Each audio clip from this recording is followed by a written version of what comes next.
ที่สดใสสุขหรือไทยเมื่อได้เพลินชมโลกช่างสดสวยงามไรสร้างคำงามติดตาหลับพลันก็ฝันถึงจันทร์กับดาวสกาวทั่วท้องนภาส่องแสงเลือบแปลงดาราทั่วเวหาทาสีทอง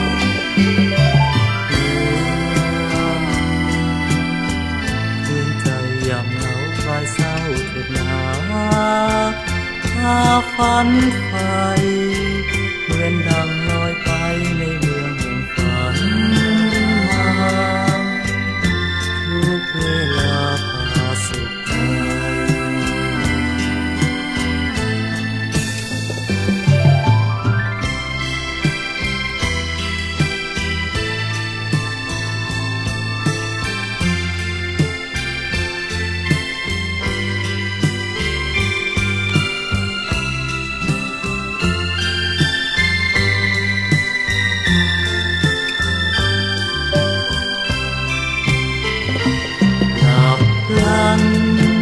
ก็ฝันถึงจันทร์กับดาวสกาวทั่วท้องนภาส่องแส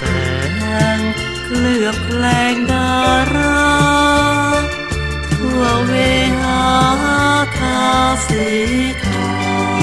ง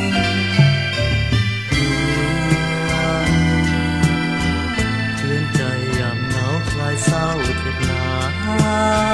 พาฝันไฟ